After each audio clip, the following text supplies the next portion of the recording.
بسم اللہ الرحمن الرحیم۔ السلام علیکم دوستو، آج ہم آپ کے سامنے ایک ایسے جلیل القدر صحابی کا تعارف پیش کر رہے ہیں جنہیں کئی اعتبار سے رسول اللہ صلی اللہ علیہ وآلہ وسلم کا قرب حاصل تھا، اور آپ کا شمار ان صحابہ کرام رضی اللہ عنہم میں ہوتا ہے جنہیں اسلام قبول کرنے میں سبقت حاصل ہے۔ آپ رسول اللہ صلی اللہ علیہ وآلہ وسلم کے پھوپھی زاد بھائی تھے۔ یہ اس طرح کہ ان کی والدہ امیمہ بنت عبد المطلب نبی کریم صلی اللہ علیہ وآلہ وسلم کی رشتہ میں پھوپھی لگتی ہے، اور آپ کو رسول اللہ صلی اللہ علیہ وآلہ وسلم کا نسبتی بھائی ہونے کا شرف حاصل ہے، کیونکہ ام المؤمنین حضرت زینب بنت جحش رضی اللہ تعالی عنہا حضور صلی اللہ علیہ وآلہ وسلم کی زوجہ مطہرہ تھی۔ یہ وہ پہلے خوش نصیب شخص ہے جن کے ہاتھ میں پہلی مرتبہ اسلام کا پرچم تمایا گیا، اور انہیں یہ عظمت بھی حاصل ہے کہ سب سے پہلے انہیں امیر المؤمنین کے لقب سے پکارا گیا۔ یہ عظیم المرتبت صحابی حضرت عبداللہ بنت جحش رضی اللہ تعالی عنہ ہیں۔ حضور صلی اللہ علیہ وآلہ وسلم ابھی خفیہ انداز میں اسلام کی دعوت پیش کرنے کے لیے دارالارقم میں تشریف فرما ہوئے تھے کہ حضرت عبداللہ بنت جحش رضی اللہ تعالی عنہ مشرف اسلام ہو گئے، لہٰذا آپ کو اسلام قبول کرنے میں سبقت حاصل ہے۔ جب رسول اللہ صلی اللہ علیہ وآلہ وسلم نے قریش کے ایذا رسانیوں کی بنا پر اپنے جان نثار صحابہ کرام رضی اللہ عنہم کو ہجرت کرنے کے مدینہ منورہ چلے جانے کی اجازت مرحمت فرمائی، تو حضرت عبداللہ بنت جحش رضی اللہ تعالی عنہ مہاجرین کی فہرست میں دوسرے نمبر پر تھے، اور حضرت ابو سلمہ رضی اللہ تعالی عنہ سرفہرست تھے۔ ہجرت کرنا یعنی راہ خدا میں اپنا گھر اور وطن چھوڑنا حضرت عبداللہ بنت جحش رضی اللہ تعالی عنہ کے لیے کوئی انوکھی بات نہ تھی۔ یہ اور ان کے بعض قریبی رشتہ دار اس سے پہلے حبشہ کی طرف ہجرت کر چکے تھے، لیکن اس دفعہ ہجرت کا پروگرام پہلے کی نسبت وسیع پیمانے پر تھا، اس لیے کہ تمام اہل خانہ عزیز رشتہ دار مرد و زن، بوڑھے جوان اور بچے سب ہی اس ہجرت میں آپ کے ہمراہ ہی تھے، کیونکہ یہ پورا گھرانہ ہی مسلمان ہو چکا تھا۔ جب یہ خاندان مکہ معظمہ چھوڑ کر مدینہ منورہ روانہ ہوا تو ان کے گھروں میں ویرانی پھیل گئی۔ ایسے معلوم ہو رہا تھا جیسا کہ ان کے گھروں میں کبھی کوئی شخص آباد ہی نہ ہوا تھا۔ حضرت عبداللہ بنت جحش رضی اللہ تعالی عنہ اور ان کے ساتھیوں کو ہجرت کیے ابھی زیادہ عرصہ نہ گزرا تھا کہ سرداران قریش مکہ معظمہ میں چکر لگانے لگے تاکہ یہ معلوم کر سکے کہ مسلمانوں میں کن لوگوں نے ہجرت کا راستہ اختیار کیا ہے اور کون کون یہاں آباد ہے۔ یہ معائنہ کرنے والوں میں ابو جہل اور عتبہ بنت ربیعہ بھی تھے۔ عتبہ نے بنو جحش کے گھروں کو دیکھا کہ تیز ہوائیں ان میں گرد و غبار اڑا رہی ہے اور دروازے کڑکڑا رہی ہیں، اور یہ گھر ویران پڑے اپنے مکینوں کو ترس رہے ہیں۔ ابو جہل نے کہا، یہ کیسے لوگ ہیں کہ انہیں اپنے گھروں کی بھی کوئی پرواہ نہیں۔ ابو جہل نے تو حضرت عبداللہ بنت جحش رضی اللہ تعالی عنہ کے خوبصورت اور عالیشان گھر پر قبضہ جما لیا اور اس میں باقاعدہ رہائش پذیر ہوئے۔ جب حضرت عبداللہ بنت جحش رضی اللہ تعالی عنہ کو اس بات کا علم ہوا کہ میرے گھر میں ابو جہل رہائش پذیر ہے تو انہیں بڑا افسوس ہوا۔ رسول اللہ صلی اللہ علیہ وآلہ وسلم کی خدمت اقدس میں اس بات کا تذکرہ کیا۔ آپ کی پریشانی کو دیکھتے ہوئے نبی کریم صلی اللہ علیہ وآلہ وسلم نے ارشاد فرمایا، اے عبداللہ، کیا تمہیں یہ بات پسند نہیں کہ اللہ تعالیٰ جنت میں تیرے لیے ایک خوبصورت گھر بنا دے؟ عرض کی، کیوں نہیں یا رسول اللہ صلی اللہ علیہ وآلہ وسلم؟ آپ نے فرمایا، جنت میں تیرا گھر بن چکا ہے۔ یہ بات سن کر حضرت عبداللہ بنت جحش رضی اللہ تعالیٰ عنہ بہت خوش ہوئے حضرت عبداللہ بن جحش رضی اللہ تعالیٰ عنہ کو ایک کے بعد دیگرے 2 ہجرتوں کے بعد ابھی مدینہ میں قرار ملا ہی تھا، اور قریش کے ہاتھوں بے پناہ اذیت اٹھانے کی بات انصار کی معاونت و ہمدردی میں ابھی تھوڑی سی راحت محسوس ہوئی تھی کہ انہیں اچانک اپنی زندگی کی کٹھن امتحان اور تلخ تجربے سے گزرنا پڑا۔ اس تلخ داستان کو ذرا غور سے سنیے۔ پہلی مرتبہ رسول اللہ صلی اللہ علیہ وآلہ وسلم نے جن 8 صحابہ کرام پر مشتمل ایک قافلہ کو فوجی مہم پر روانگی کے لیے تیار کیا، ان میں حضرت عبداللہ بن جحش رضی اللہ تعالیٰ عنہ اور حضرت سعد بن ابی وقاص رضی اللہ تعالیٰ عنہ بھی تھے۔ آپ نے مجاہدین کے اس قافلے کو ارشاد فرمایا، آج میں تمہارا امیر ایک ایسے شخص کو مقرر کرتا ہوں جو تم میں سب سے زیادہ بھوک پیاس کو برداشت کرنے والا ہے۔ پھر پرچم حضرت عبداللہ بن جحش رضی اللہ تعالیٰ عنہ کے ہاتھ میں تھما دیا۔ یہ تاریخ اسلام کی وہ پہلی شخصیت ہے جنہیں سب سے پہلے اہل اسلام کے ایک فوجی دستے کا امیر مقرر کیا گیا۔ رسول اللہ صلی اللہ علیہ وآلہ وسلم نے حضرت عبداللہ بن جحش رضی اللہ تعالیٰ عنہ کو اس سفر کے لیے ہدایات دی اور ایک خط دے کر انہیں مہم پر روانہ کر دیا، اور ارشاد فرمایا کہ وہ 2 دن کا سفر طے کرنے کے بعد اس خط کو کھولے۔ جب انہیں سفر میں 2 دن گزر گئے تو حضرت عبداللہ بن جحش رضی اللہ تعالیٰ عنہ نے خط کو کھول کر پڑھا۔ اس میں یہ تحریر تھا، جب تم میرے اس خط کو پڑھو تو آگے چلتے چلے جانا، جب طائف اور مکہ کے درمیان ایک نخلستان آئے تو وہاں پڑاؤ ڈال دینا، اور یہاں بیٹھ کر قریش پر کڑی نگاہ رکھنا، اور جو بھی صورتحال ہو ہمیں اس سے آگاہ رکھنا۔ جب حضرت عبداللہ بن جحش رضی اللہ تعالیٰ عنہ نے آپ صلی اللہ علیہ وآلہ وسلم کا خط پڑھ لیا تو اپنے ساتھیوں سے کہا کہ رسول اللہ صلی اللہ علیہ وآلہ وسلم نے مجھے حکم دیا ہے کہ میں نخلستان میں پہنچ کر قریش پر کڑی نگاہ رکھوں اور صورتحال سے آپ کو مسلسل آگاہ کرتا رہوں۔ جو آپ میں سے شہادت کی تمنا رکھتا ہے وہ میرے ساتھ چلے، اور جسے شہادت کا شوق نہیں وہ بڑی خوشی سے واپس جا سکتا ہے۔ مجھے کسی پر کوئی اعتراض نہ ہوگا۔ اس فوجی دستے کے ہر فرد نے یہ کہا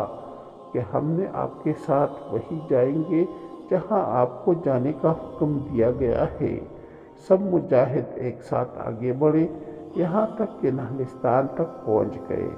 اور ہر طرف راستوں میں پھیل گئے تاکہ قریش کی حرکات کا پتہ چلا سکے۔ گشت کے دوران انہوں نے 4 افراد پر مشتمل تاجروں کا ایک قافلہ دیکھا، جس میں عمر بن حضرمی، حکم بن کسان، عثمان بن عبداللہ اور مغیرہ شامل تھے، اور ان کے پاس قریش کا مالی تجارت وافر مقدار میں تھا۔ مجاہد آپس میں مشورہ کرنے لگے کہ اب کیا کریں، یہ حرمت کے مہینوں کا آخری دن ہے، اگر ہم انہیں قتل کر دیں تو یہ حرمت کا مہینہ ہے، اس مہینے میں کسی کا خون بہانا درست نہیں، اور پھر اس سے تمام عربیوں میں بے چینی پھیل جائے گی۔ اگر ہم نے انہیں کچھ مہلت دے دی تو یہ شام تک حرم کی حدود میں داخل ہو جائیں گے، اور اس طرح یہ ہم سے بچ نکلنے میں کامیاب ہو جائیں گے۔ کافی غور و فکر کے بعد انہوں نے یہ فیصلہ کیا کہ انہیں قتل کر دیا جائے اور جو کچھ ان کے قبضے میں ہے اسے قابو کر لیا جائے۔ یہ فیصلہ کرتے ہی اس تجارتی قافلے پر حملہ کر دیا، ان میں سے ایک کو قتل کر دیا، 2 کو گرفتار کر لیا، اور چوتھا بھاگ نکلنے میں کامیاب ہو گیا۔ حضرت عبداللہ بن جحش رضی اللہ تعالیٰ عنہ اور ان کے ساتھی دونوں قیدیوں اور سامان سے لدے ہوئے اونٹ ہانک کر مدینہ لے آئے۔ جب یہ قافلہ رسول اللہ صلی اللہ علیہ وآلہ وسلم کی خدمت میں حاضر ہوا تو آپ نے ان کی اس کارروائی کو ناپسند کیا اور ان سے کہا میں نے تو آپ کو اس کارروائی کا حکم نہیں دیا تھا، میں نے تو تمہیں صرف یہ حکم دیا تھا کہ قریش کی نقل و حرکت پر نگاہ رکھے اور ان کی خفیہ کارروائیوں سے ہمیں مطلع کرے۔ دونوں قیدیوں کو تو آپ صلی اللہ علیہ وآلہ وسلم نے اپنے پاس ٹھہرانے رکھا تاکہ ان کے متعلق کوئی مناسب فیصلہ کر سکے اور سامان میں سے کسی چیز کو ہاتھ نہ لگایا۔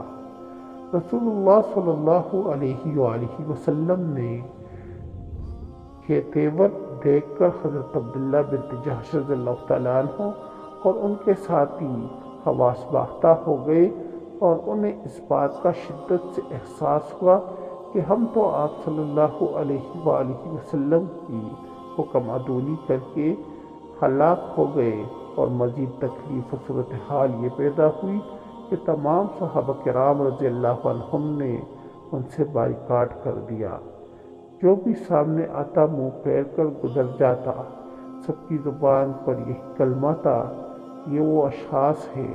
جنہوں نے رسول اللہ صلی اللہ علیہ وآلہ وسلم کا حکم نہیں مانا۔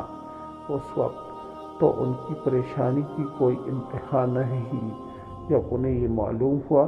کہ قریش اس واقعے کو رسول اللہ صلی اللہ علیہ وآلہ وسلم سے بدلہ لینے کے لیے اپنے حق میں استعمال کر رہے ہیں، اور تمام قبائل میں یہ پروپیگنڈا کر رہے ہیں کہ محمد صلی اللہ علیہ وآلہ وسلم نے حرمت کے مہینے کو حلال قرار دے دیا۔ اس میں انہوں نے ناحق خون بہایا، مال چھینا، بے گناہوں کو گرفتار کیا۔ حضرت عبداللہ بنت جحش رضی اللہ تعالیٰ عنہ اور ان کے ساتھی بے پناہ غم و اندوہ میں مبتلا ہو گئے، اور انہیں شدت سے اس بات کا احساس ہوا کہ ہم یہ اقدام کر کے بہت بڑی مصیبت میں گرفتار ہو گئے ہیں۔ ایک دن یہ غم و اندوہ پریشانی کی تصویر بنے بیٹھے تھے کہ اچانک ایک شخص نے انہیں مبارکباد دی اور کہا کہ اللہ رب العزت نے تمہیں بری کر دیا ہے، اللہ تعالیٰ تمہارے اس کارنامے پر راضی ہو گیا اور اس سلسلہ میں اپنے نبی صلی اللہ علیہ وآلہ وسلم پر قرآن نازل کر دیا ہے۔ یہ خبر سن کر وہ خوشی سے اچھل پڑے، اور اب یہ حال ہے کہ تمام صحابہ کرام رضی اللہ عنہم خوشی سے ان کے گلے مل رہے ہیں اور انہیں مبارکباد دے رہے ہیں، اور ان کی آیات کی تلاوت کر رہے ہیں جو ان کے حق میں قرآن مجید میں نازل ہوئی تھی۔ ان کی بریت کے سلسلہ میں قرآن مجید میں یہ آیات نازل ہوئی تھی۔ ترجمہ: آپ سے لوگ پوچھتے ہیں کہ ماہ حرام میں لڑنا کیسا ہے؟ کہو اس میں لڑنا بہت برا ہے، لیکن اللہ کی راہ سے لوگوں کو روکنا اور اللہ سے کفر کرنا اور مسجد حرام کا راستہ بند کرنا اور حرم کے رہنے والوں کو وہاں سے نکالنا اللہ کے نزدیک اس سے بھی برا ہے اور فتنہ خونریزی سے شدید تر ہے۔ جب یہ آیات کریمہ نازل ہوئی تو رسول اللہ صلی اللہ علیہ وآلہ وسلم بہت زیادہ خوش ہوئے۔ مالی تجارت بطور فدیہ قبضہ میں لے کر قیدیوں کو آزاد کر دیا، اور حضرت عبداللہ بنت جحش رضی اللہ تعالیٰ عنہ اور ان کے ساتھیوں کی حوصلہ افزائی کی۔ اسے تاریخ کا اسلام کا سب سے پہلا معرکہ قرار دیا جا سکتا ہے۔ یہی وہ معرکہ ہے جس میں مال غنیمت حاصل کیا گیا، جس میں مسلمانوں کے ہاتھوں پہلا مشرک قتل ہوا، اور اس میں سب سے پہلے وہ دشمن گرفتار ہوئے۔ اسلامی تاریخ میں یہ پہلا پرچم ہے جسے رسول اللہ صلی اللہ علیہ وآلہ وسلم نے اپنے ہاتھ مبارک سے تیار کر کے امیر قافلہ کے ہاتھ میں دیا، اور حضرت عبداللہ بنت جحش رضی اللہ تعالیٰ عنہ وہ عظیم شخصیت ہے جنہیں پہلی مرتبہ امیر المؤمنین کے لقب سے پکارا گیا۔ حضرت عبداللہ بنت جحش نے میدان بدر میں بھی کارہائے نمایاں سر انجام دیے، لیکن غزوہ احد میں تو آپ نے کمال کر دیا۔ حضرت سعد بن ابی وقاص رضی اللہ تعالیٰ عنہ ایک ناقابل فراموش واقعہ بیان کرتے ہیں کہ جب جنگ احد شروع ہوئی تو حضرت عبداللہ بن جحش رضی اللہ تعالیٰ عنہ مجھے ملے اور فرمایا، کیا تم اللہ تعالیٰ سے کوئی دعا نہیں کرو گے؟ میں نے عرض کی، کیوں کہ نہیں۔ ہم ایک گوشے میں الگ ہو گئے اور میں نے اللہ تعالیٰ کی حضور پر یہ دعا کی، الہی جب میں دشمن کے سامنے آؤں تو مجھے ایسے شخص سے پنجہ آزمائی کا موقع دینا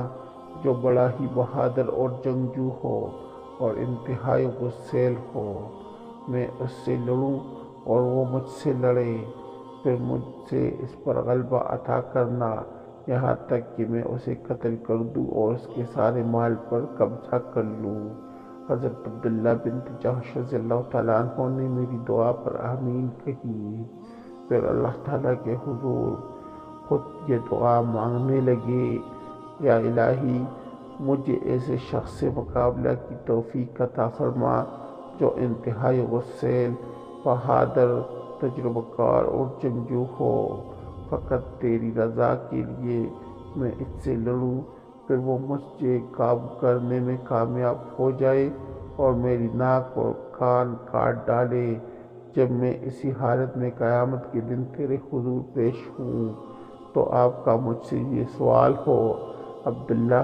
کس لیے تیری ناک اور کان کاٹے ہیں؟ تو میں تیرے حضور عرض کروں، خدایا تیری رضا کی خاطر، اور آپ کی طرف سے مجھے یہ جواب ملے تو بالکل سچ کہتا ہے۔ حضرت سعد بن ابی وقاص رضی اللہ تعالیٰ عنہ فرماتے ہیں کہ حضرت عبداللہ بن جحش رضی اللہ تعالیٰ عنہ کی دعا میری دعا سے بہت بہتر تھی اور اللہ تعالیٰ نے اسے قبول کر لیا۔ میں نے سرشام دیکھا کہ انہیں قتل کر دیا گیا ہے